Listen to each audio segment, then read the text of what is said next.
Hello and welcome to a video. In today's video, I'm going to show off everything I got at Ridgefield.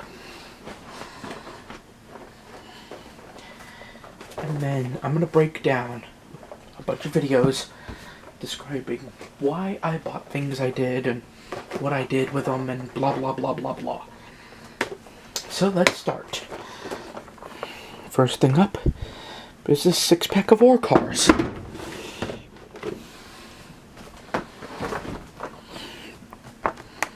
Our maintenance away pack.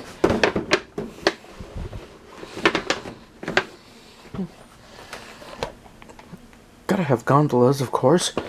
And because I have a ton of Wisconsin Central, it kind of made sense.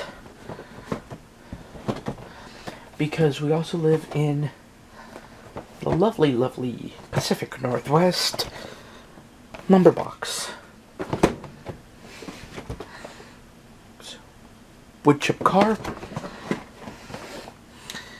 Wood chip car number 2. Wood chip car number 3.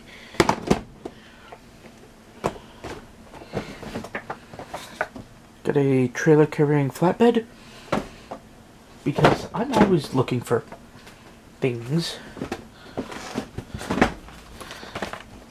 Covered hopper, because railroads don't just carry odds and sods. Little waste oil tanker. Aggregate hopper, because aggregates. 2-pack of corn syrup tankers, because believe it or not, I live right near a branch line that used to carry them. Another aggregate hopper.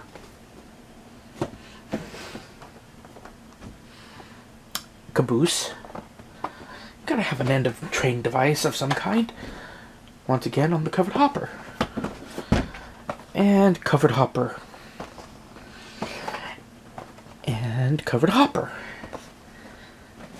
And covered hopper. And waste oil tanker. And magger. Magger. Not maggot. Magor. Completely different thing. Magger basically was a designer of flatbed that made these guys, which are your standard DODX freight cars.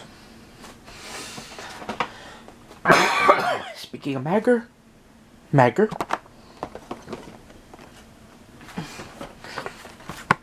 Your traditional box car. Because I like my box cars. Bulkhead, which is a pretty common choice you would see on the railroad. Normal old tank car. Another waste oil tanker. Another normal old box car.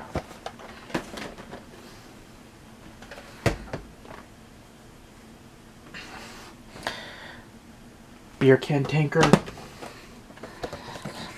Beer can tanker. Beer can tanker. Beer can tanker.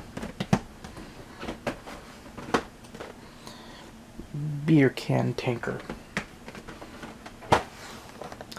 Lumber box. Pacific Northwest reasoning. I think you're a... just a traditional plug door box. Yet another bulkhead.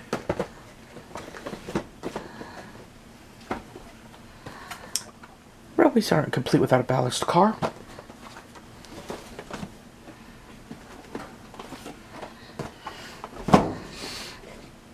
You have your well car.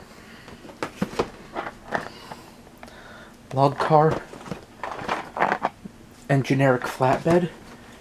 Though generally, mostly nowadays, you would see bulkheads. You do see the generic flatbeds, but kind of rare. Unless you live in a place where they're not another ballast topper, because ballast trains, important. REA wagon top box car. So the Railway Express Agency, you know those trailer trains that you see, or like flatbeds on trailers and stuff? The Railway Express Agency was a complete predecessor to such a thing. I got it a twin because one's gonna be lonely. This is the Class 1 Model Works Rock Island flatbed. Looks good, and I had one before. It gave me no end of trouble. This, not so much giving me trouble, but it's still a pain in the butt. And you are a... perfect. Mechanical reefer because, well, you're going to be carrying perishable goods. So, fish and things like that. A small little tube, which is, I believe, a cement hopper.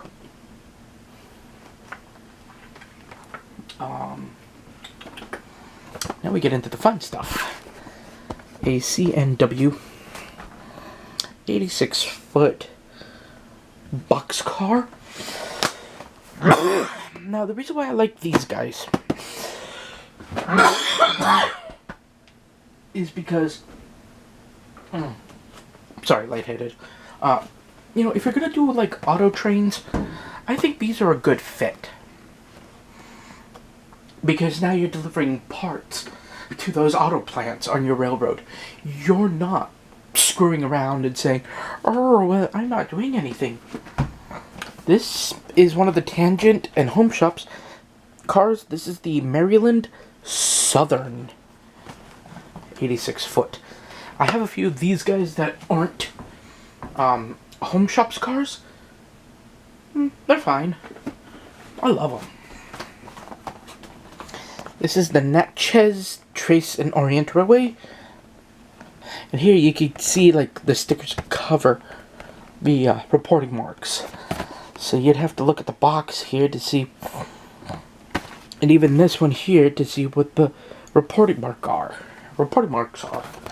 Which I think is a bad move.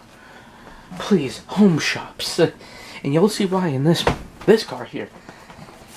So this is the Chinook Railways.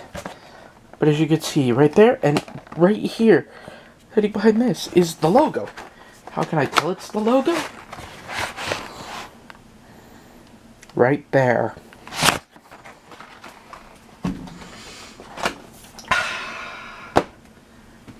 And then we have the Cincinnati and Lake Erie. Now you may be wondering, wait, haven't I seen a Home Shops 86-footer in a previous video? Yeah, my first time doing Ridgefield.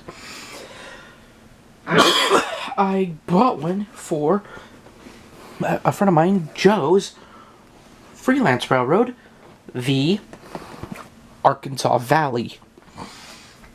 And I still have that car. And no, I will not get rid of it. You couldn't pay me enough to get rid of it. Now, if the Benton and Southern had one of these, oh boy, I'd be all over that in a heartbeat. Like, there would be no question. I would be on that car. Value Lines, Coalport, or Colgon? Yeah, Coalport, or whatever you want to call it. And there's a bunch of these. Now, I like coal trains, and the Coal Porters do make a decent coal train, and I think they're fun. Now, a lot of these I did get some decent deals on, and I love them. So, this is what you get when you know, do shows. And I'm only going to have footage, heads up, I'll only have footage of the BMRC layout because I completely screwed myself on this trip. I'm an idiot.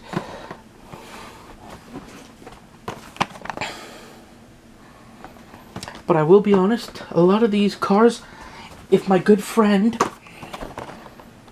Oregon Western Rail Productions wasn't there to point them out to me, I'm likely to have missed a ton of these epically cool freight cars.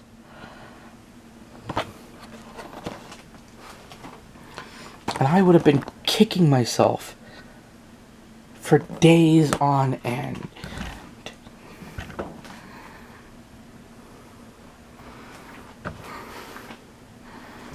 Yeah.